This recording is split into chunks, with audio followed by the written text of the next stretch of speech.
How's it going, everybody? Welcome back to Set 6, and today we're getting back to the chapter breakdowns. I told you we were doing them, I'm just a bit slower at the minute because of the PC, but it's chapter 2 time. So we're going to jump in, we're going to break down the chapter.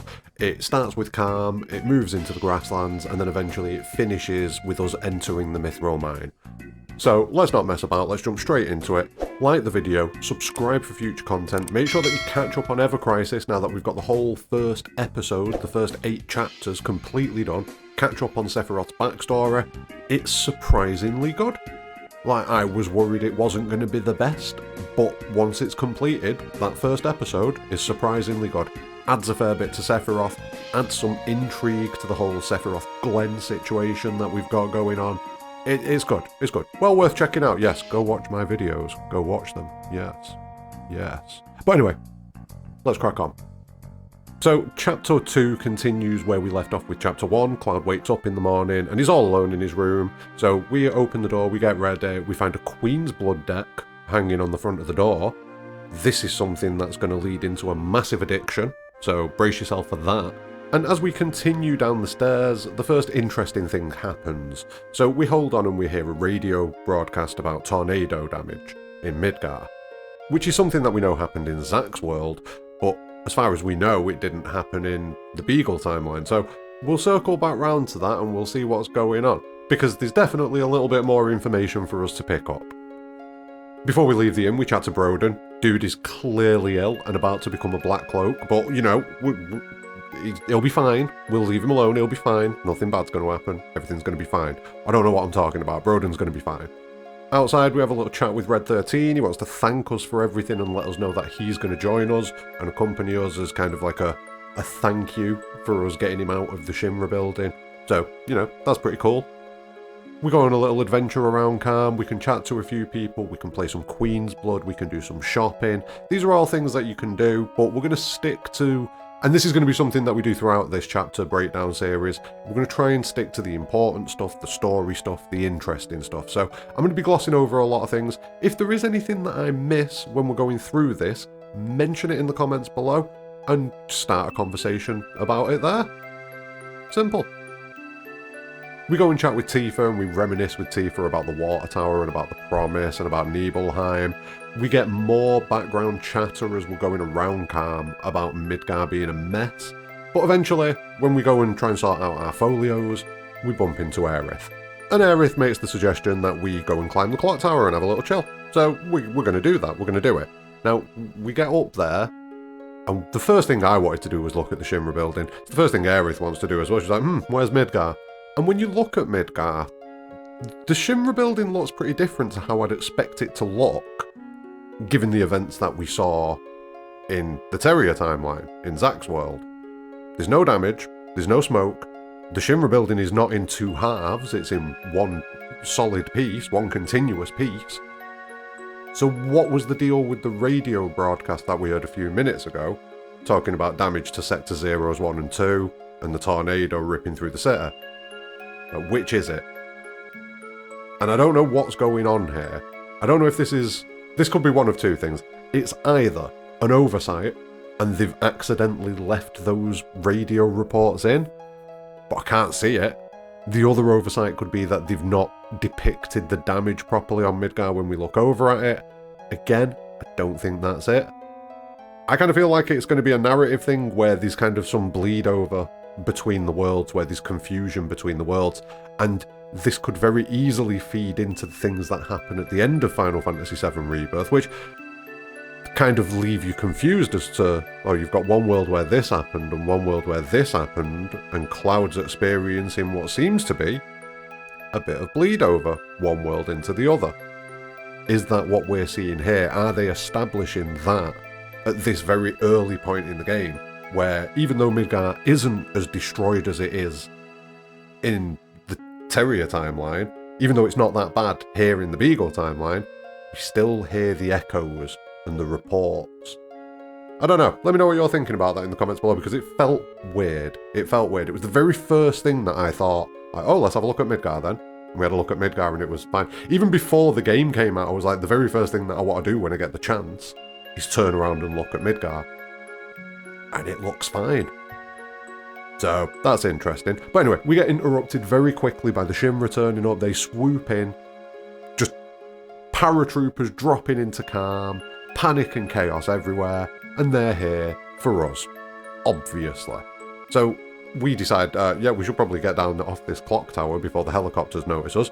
We get down there, Broden meets us outside the clock tower, and he's like, yo, with me, we'll get you out of here. Also, Cloud, please don't kill anybody, we've already seen enough shit in Kalm.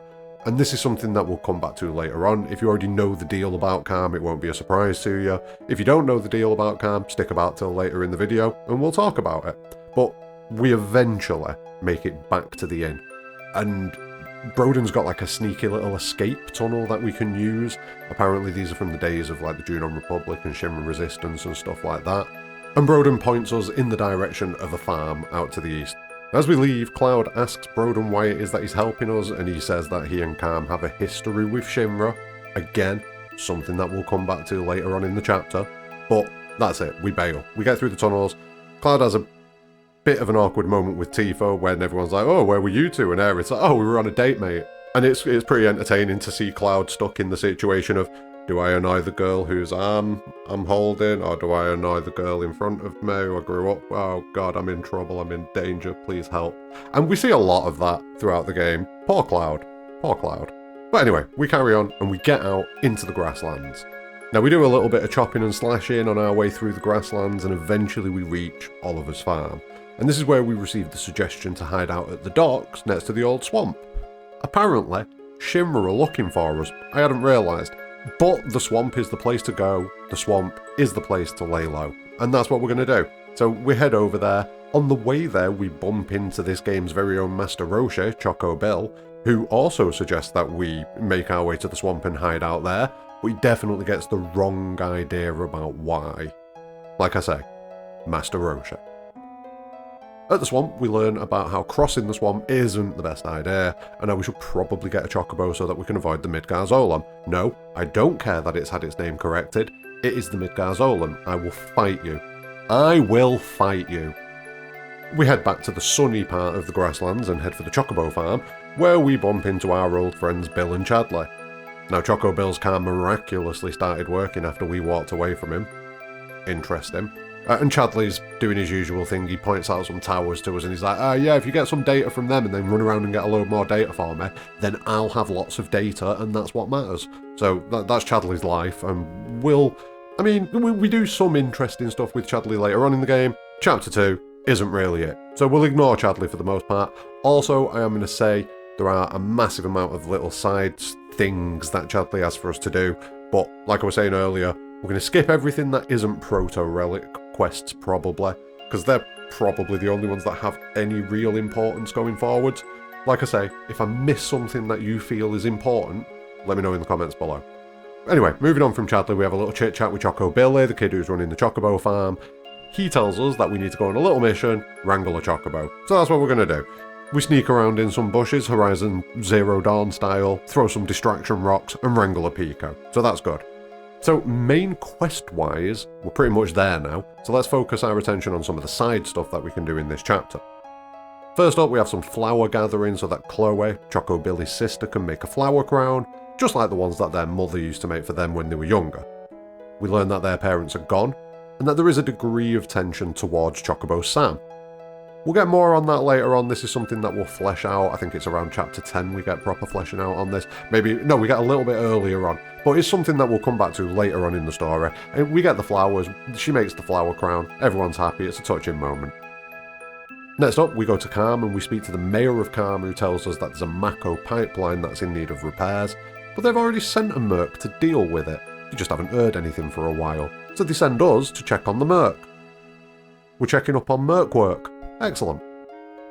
We get sent out there, and we find out that they're not very far into the task because, well, it's Kyrie, so she's obviously not going to do anything. And eventually she ends up talking us into doing the job for her. That's pretty much standard Kyrie move. She's bailed on the whole Midgar existence and she's branching out into the big wide world. Trust me, we'll see more of Kyrie later on. And in fairness, she does bring us one of the best songs in the entire game, so, it's kind of worth it. I'm into it. I'm super into it. But that's about it. We go and kill some stuff for the farmer guy, but yeah, there's nothing really major. There is one side quest that we can do for Broden, but we've got one more thing to do before that. Like I say, we're going to ignore all of the annoying points of interest and things like that, but the Proto relic quests, we're definitely going to be keeping an eye on them. Now, the way the Proto relic quests work, we get a signal about a Proto relic. Chadley's like, oh, there's some interesting stuff over there, go look at it. Go look at the stuff for me, I need intel. So, we go and look for the stuff. And usually there's an obstacle that we have to overcome several times. In this chapter, that obstacle isn't a very big one, because it's Beck's badasses. Yeah, you remember those guys, the ones that lived in the sewers in Midgar and were just awful. Just awful at everything.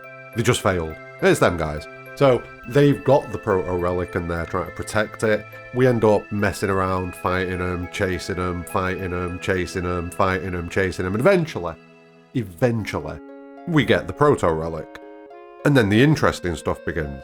Cloud finds himself warped to another location. And we see the shots that we saw from the trailers of like the kind of Japanese themed area, like a town sort of looking thing, or a villa, like a big pagoda. And we see Gilgamesh. And Gilgamesh is sat there judging Cloud's potential. That's all we get. And then we walk back, have a little chat about what just happened with Chadley, obviously, because Chadley wants all the information. But that's all that happens in this first instance of the Proto relic quest. And while nothing major has happened this time around, it's very much setting up the Proto relic quest concept, Gilgamesh as a concept, and Chadley's interest in the subject for later on in the game. So this is something that's kind of been set up now.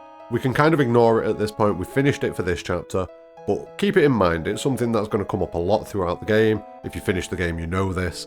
But anyway, it's finally time to head back to Broden. Now, Broden is clearly feeling the call of Jenova. I know I downplayed it a little bit earlier saying that he was fine, but he's not. He's not fine. You can feel the call of Jenova, of the reunion, but he's not quite there yet. Now, there are a couple of reasons for why this could happen.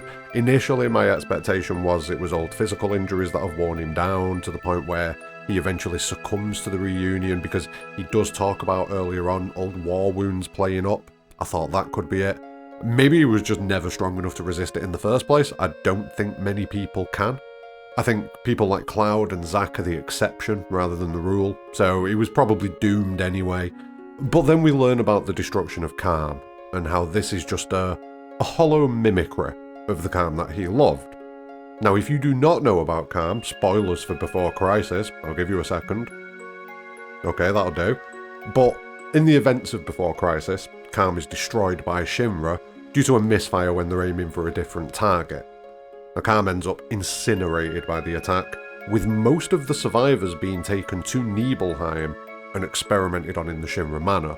In fact, let's be honest, a decent number of the cloaked figures that we see throughout Rebirth and Remake probably came from Kalm, at least a good percentage of them. Shinra did the same thing that they did with Nibelheim, they rebuilt Kalm and they covered the incident up, but there are clearly people who remember, especially Broden.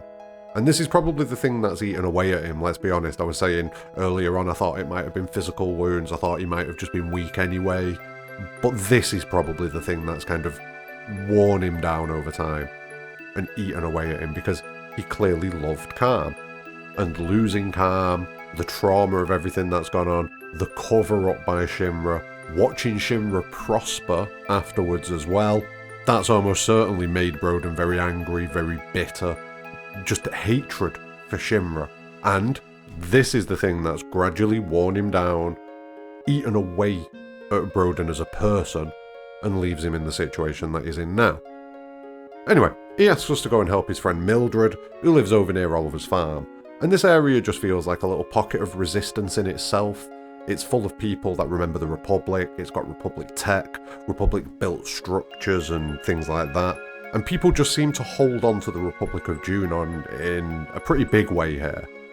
We learn from Mildred that Broden was recruited to a super-secret test project by Shinra. Wonder what that was. Moving on. We help Mildred out, we repair the windmill, we do all the things, we chat to him a little bit, and eventually we get back to Broden, and we tell him that we succeeded and everything's fine.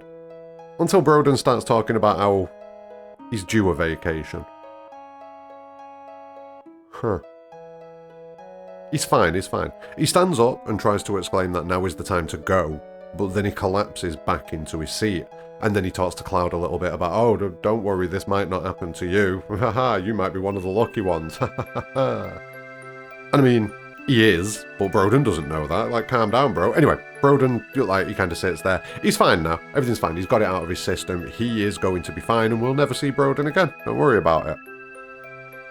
But let's move on to the final part of this chapter, where we jump onto our chocobo friend Pico, and we delve into the swamp.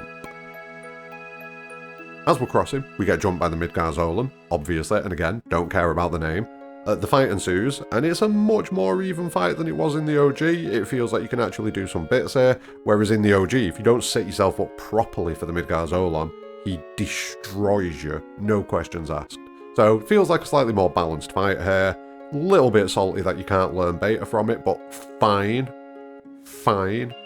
Keep whittling away on the Zolan, and eventually it'll wrap Cloud up and drag him under the water, with things seeming quite bad for Cloud.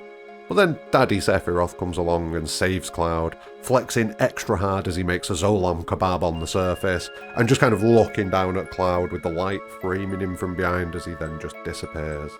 And Cloud fades into unconsciousness. It's a pretty weird moment. It's almost as if Sephiroth doesn't want anything bad to happen to Cloud, as if Cloud has a purpose. Interesting. But yeah, the chapter wraps up there. Cloud wakes up, everybody regards Sephiroth's handiwork, and then the group heads on into the Mithril Mines to begin chapter 3. So that's the end of chapter 2. I've tried to be a bit faster than I was in the first chapter breakdown, although if we're being honest, a lot more narratively important stuff happens in the first chapter. In this chapter, it's not so much narrative importance, it's very much about setup. So we get the setup for Broden, we get the setup for the Proto relics, we get set up for Choco Bill and Chocobo Sam and all that sort of business. Like, everything that's going on here is setting things up. We get Kyrie set up, we see Midgar is a bit different, we see Kyrie is here rather than in Midgar, so it's already starting to kind of throw those kind of things that make you question, like, well, wait a minute, what's going on? Because obviously at this point, we don't know what's going on.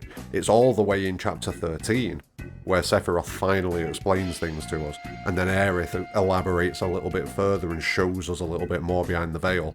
Like, we've got a long journey to go until we realise any of this stuff yet. But it's interesting the way that there were those moments of bleed over, like I say, Kyrie being out and about, Midgar looking fine, but radio reports talking about devastation to sectors 0, 1 and 2. It's interesting how the two don't really align, and again, I feel like it is just some sort of world bleed, timeline bleed, where information from one timeline has bled into the other. I mean, I suppose it's true that there probably is destruction to sectors 0, 1 and 2. It could just be that the tornado existed in both worlds, but it was more powerful in one than the other. That's a possibility. So, like, the tornado itself existed between the Beagle world and the Terrier world, but in the Terrier world it was much more devastating. Whereas in the Beagle world, it had a minor impact. It existed, and that's why we hear about it on the radio, but the impact was minimal. That's what I'd guess as far as that goes, but let me know what your thoughts are for that in the comments below. Let me know for a few of the other things that are going on in the comments below. Also, let me know about the pacing of this video. I've kind of shot for it because this could quite easily have become an hour-long video if I'd have let it. I didn't really want to let it become that, especially given that, like I say, a lot of the stuff that happens in this chapter is set up. But yeah, I think the main takeaways here: Shinra bad, Republic of June undead, Broden fucked. I think that's pretty much the main 3 takeaways from this chapter. But let me know what your takeaways from this chapter are. Let me know if there's anything that I missed that you feel that, you know, deserves a little bit more importance. Again, like I say, I'm not doing the really tiny side things, but if you have, let me know in the comments below and get a conversation going about it. Share the knowledge with the people. But that's going to be the end of this one. Thank you very much for chilling with me. Don't forget, like, subscribe, share, all the things, but more importantly than anything, have a great day.